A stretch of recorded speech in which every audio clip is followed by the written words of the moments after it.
This one was sent on Twitter using a hashtag CornyDriveThru from Sean D. Brock. Now that sounds like an assumed name if ever I've heard one. Which tragedy from the 80s had a bigger industry-wide impact? David Von Erich or Magnum TA? I would think David, because that would have affected multiple promotions. Well, that's a good question, because both guys were obviously at some point or another going to be NWA world champion. The Dallas promotion was so hot at the time, but then the Crockett promotion was so even hotter at the time, not hotter in Dallas, but hotter in Charlotte and overall. I have to maybe want to say Magnum, because, well, bigger impact industry-wide. Now, does that mean more people were broken up about the thing, or a bigger impact on business? I mean, obviously, David died, so people were more, what's the word, remorseful, or, mourning or whatever. But honestly, I think Magnum probably it would cost the business more money, because at the time, David was the son of a very powerful promoter, and he was going to get a run, all things being equal, with the NWA world title. But would it have happened before Crockett effectually took over the NWA 2 years later? Magnum would have definitely been the NWA champion before, I would think, that Crockett sold to Turner Broadcasting, and probably while Crockett Promotions was still as hot as it was, he would have been the guy at one point that was opposing Vince McMahon's champion, whether it be Hulk Hogan or the Ultimate Warrior, whatever that time period. So impact in terms of, a tragedy, and a guy who would have had a long career and in David and would have been world champion probably, but things were changing. But Magnum, the company that Magnum was working for, was doing even bigger business than World Class was at the time it was at its hottest. And he definitely, because by that point, Crockett controlled it, definitely would have had the NWA title and would have been the number one guy opposite Vince's. Now, how he would have fared in that role, we can speculate again, but yeah, just business wise, a lot of people may not understand. They see those, the videos of Texas Stadium and the sold out Reunion Arena and the Freebirds Von Erichs. Yes, they were hugely hot in that Texas market, and they had great television in other places, but World Class never grossed anywhere near the amount of money that Crockett Promotions grossed in 1986 by probably 3 or 4 times, I would think. Did Fritz listen to David more than the other brothers? I was never there until after David was gone. And so, I'm not the one to answer that question. Because we're talking impact. If Fritz's number one son was David. Yes. If David was... no, hold on now. Kevin was the oldest, but... Kevin was the oldest, but David was the heir apparent in the ring at that point. In the ring and potentially in the office, if we're going to be honest about it. Because before they were ready, Fritz was getting his kids involved in the office. For good or for bad. But if David lives... Is David the brother that convinces Fritz to say yes to Vince, who was clearly after the Von Erichs and wanting to do something with them, featured them on TV, put them in the magazine, did a 10-bell salute for David on TV? Well, but we see, and here's the thing, I never met David. But honestly, if he was anything like the other boys, the one thing I have heard from everybody, and David was the best worker of the bunch in terms of Kevin was the best athlete.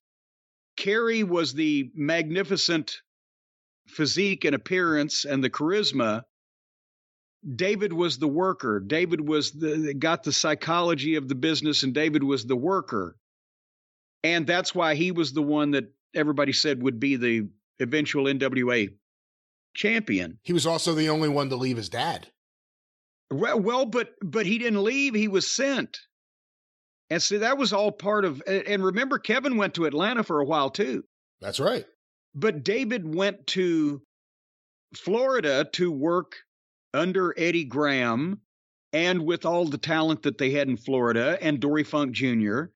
and become a heel because he couldn't be a heel in Texas without throwing the whole goddamn thing into turmoil. And he needed experience at that if he was going to be the champion. So they sent him there on purpose. But that's where I was going to say, I've heard all those other things about David, that he was the worker and he got the business psychologically the best and etc. But if he was anything like the other boys, he would not have been the one to convince his father to sell to Vince. He wouldn't have wanted to just go to the WWF and be a big star because Vince wanted him.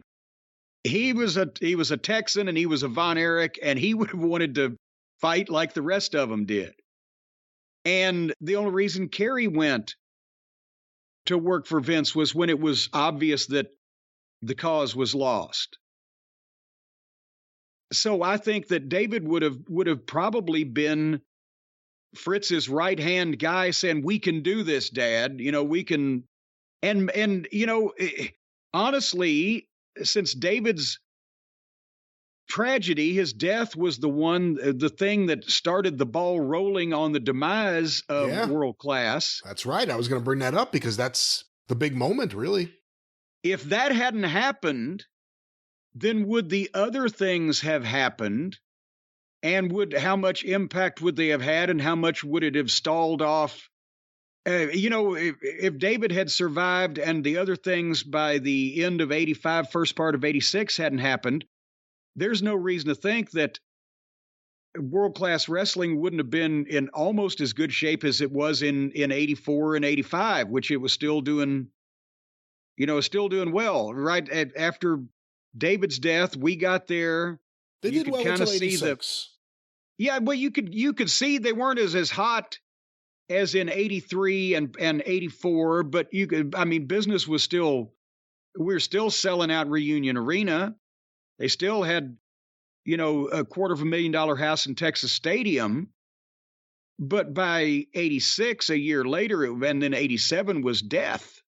So if that hadn't happened and David was Fritz's right-hand man, and there's no way that if the people in Dallas and the Metroplex had not lost faith in the Von Erichs as people before they lost, or right about the same time they lost faith in wrestling, it wouldn't have crashed like that. And there's no way that Vince McMahon could have blasted Hulk Hogan, Roddy Piper, or anybody else into Dallas with dynamite and got over the Von Erichs. I don't care who the fuck he had or who they were. If the people had felt the same way about the family and the wrestling business in 86, 7, and 8 as they did in 83, 4, and 5, then that would have been one of the hardest markets for Vince McMahon to get into and do any business whatsoever. But they ruined it. David was the brother that could potentially turn heel. Think about that. Imagine after Gino and Chris, if all of a sudden David loses his temper with Kevin or Kerry, that would be pretty interesting. Well, but you know what? Would the fans have accepted a heel Von Erich brother versus the other brothers? Well, here's the thing. The only time that you would have ever even considered that is if death was already at the door, if the business was already almost fucking, and then, well, that's at last resort. Because, Lance Von Erich, that was a giant black eye to their business and the whole family and the whole thing. But at least they knew he was a fake brother from the start. If cousin, a brother, cousin, or whatever the fuck he was, fake Von Erich. If you had actually had at the time, they were the most popular and most over. If you had had one of those boys turn on any of the other one, and David would have been the best choice, and it would have actually been, probably interesting to see, but I think it would have killed the fucking business. The only time you would have done in Dallas, the only time you would have done that is if it was already there's no other hope left, because the fans would have either bought it out of morbid curiosity to see what was going to happen, and that may have done short-term business, or they would have felt the same way about that as they felt about the real-life shit they were seeing in the news. Now they've just gone too far now. It's not what we thought, and they would have lost faith. The interesting thing about Lance Von Erich, too, is they first mention him after David dies on TV. They say that Waldo has a son, cousin Lance. He'll be coming over to help out the family. And then we don't see him for a year and a half. And then all of a sudden it's the wrestler we now know as Lance Von Erich who shows up. But they had the idea of a fake family member. Remember that, because we came in, me and the Midnight Express came in, January December. 85. Well, we started over there in December. And that's the same time that Billy Jack had come in. Did they have an inkling that Kerry was going to be considered for that movie part that early? That because they may be thinking, my God, now David's gone, and we might be down another Von Erich, because it's only like 6, 7, 8 months difference. So they may have thought at the time that, we'll bring another Von Erich in if Kerry goes away and does the movie and David's gone. And then they got Billy Jack, and then they put the other idea on the back burner. You see where I'm saying? They could have thought of it earlier and then finally did it when things were really in dire straits. It really is crazy to think about the idea that the first 80s tragedy for the Von Erichs could have been Mike instead of David. It changes everything. And if that had been the case, then the Von Erichs would have had all kinds of sympathy. They may have been even more over than they were because Mike was a tragic case of, he didn't mean to fucking contract an infection and shoulder surgery and toxic shock and all that stuff. And the people already had sympathy, but it was the second tragedy, and they were starting not to handle these tragedies well with their public relations. But it wasn't Mike's fault. Then Kerry running into the fucking police car or whatever, or that. 86 is the year change. 86 is the year they leave the NWA. 86 is the year Ken Mantell takes all the talent and goes to Watts. Yeah. 86 is the year that Kerry Von Erich gets in the motorcycle accident, and you see Lance all over TV. 86 is the game changer year for World Class.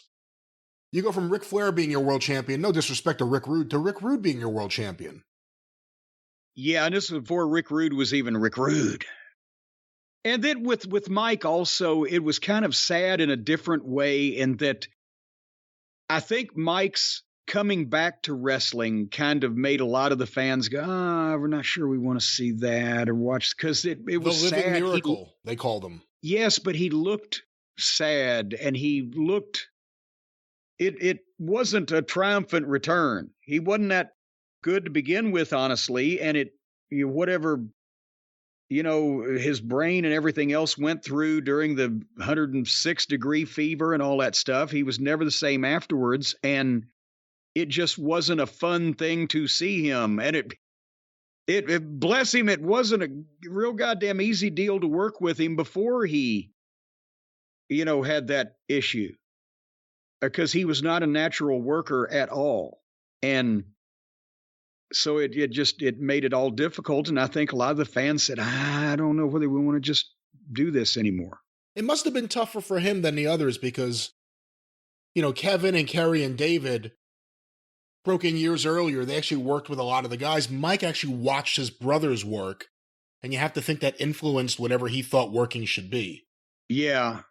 Well, I'm not sure that anything influenced in his mind what he thought working should be. It didn't look like he'd spent a lot of time fucking working on what he was trying to do to begin with. I don't know that he wanted to wrestle. I think he almost had to. And I think down deep, he knew what he looked like, that, you know, he was closer to fucking Danny Partridge than he was to Keith. The other guys looked the part. He didn't look the part. And they tried to say he was the best athlete of the bunch. Maybe at pole vaulting. I don't know. But it didn't work. And the more that it was obvious it wasn't going to work, the harder they tried to make it work. And I think that he was just, you know, Chris, he really wanted to be a wrestler bad because he wanted to follow in the footsteps of his brothers. I don't know whether Mike was that thrilled about it, but felt like he maybe had to. To go back to Magnum, because you said something that I think is important. You don't know how the fans would have taken to him once he got the NWA World Heavyweight Championship. If it happens at Starrcade 86, if it happens at some point in 87, you were there. How do you think the fans react to the idea that he's no longer chasing, he is now the champion, and do you think Magnum would have been able to stay a babyface's world champion? Well, that's the thing is that, I mean, the Carolinas fans and the base Crockett fans would have loved him. They already loved him. He was fucking over like God. But the question I have is whether stay a babyface maybe is not the proper word, but I guess by that point it was becoming a company title in terms of Magnum wasn't going to have to go around the world to every territory and work with baby faces and heels and different styles, because by that point it was pretty much Crockett centric. But everybody's got to remember Magnum at that point had only been working for like 4 years. And even though he was an incredible athlete, and even though he was somewhat of a prodigy, and you go back now, and again, looking at it with today's eyes, whereas we thought he was still green, he'd look like a goddamn $1 million in today's environment because you don't have the plethora of talent that you had back then today. But I think that to follow in the NWA world champion footsteps, the quality of wrestler that always held it, and to follow Flair, Magnum was still somewhat green. He had the aura, and he had the athletic ability, and he was over, and he had the fan base. He needed to, a lot of people said this, but especially the mustache, the Tom Selleck mustache, made him always look dour. Even when he grinned, you couldn't tell it. And he was always really, had the game face on. And as a baby face, Dusty smiled a lot of and the Rock and Roll Express, they would smile, but Magnum was always so serious.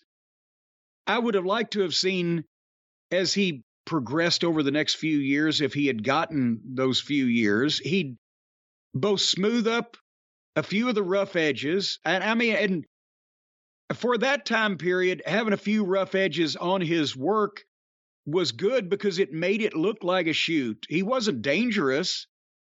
He just wasn't as smooth as guys who had been in the business twice as long. But he was still improving. Because, my God, when we got to him in Mid-South in 84, he'd only been in the business 2 years. And the matches, as you go back and look, and that's why 2 was in his corner, and that's why he was against the Midnight Express, everybody around him was experienced. He was still a great athlete, but he would get lost, sidetracked, confused every once in a while in position or place, and you'd get him back around. And about 2 years later, now he's main eventing as a single most of the time in Crockett Promotions with the best talent roster in the business and hanging in there. He was a quick learner. So 2 years after the accident, if it hadn't happened, he would have been 2 more years farther along, and the way that he was picking things up. So that's why I said if it had worked out, I think maybe 86, 87 was rushing it a little bit. But was Dusty going to rush it? He might have rushed it. That's what I'm saying. He probably would have rushed it because he loved Maggie May. That's why he said Magnum TA is going to do this and that and the other thing. So he may have rushed it, but he would have, and that's, again, if we're doing what if, that probably would have been the only time he'd ever got to hold it. Because if we're doing what if, maybe the whole thing didn't happen like it did, and TBS turned out to be good owners instead of shitty owners. And they hired people that knew what they were doing. And in 1994, Magnum TA and Hulk Hogan, did I say 1994? 1994 would have been more like Magnum TA and Bret Hart would have been the dream match that everybody was thinking about.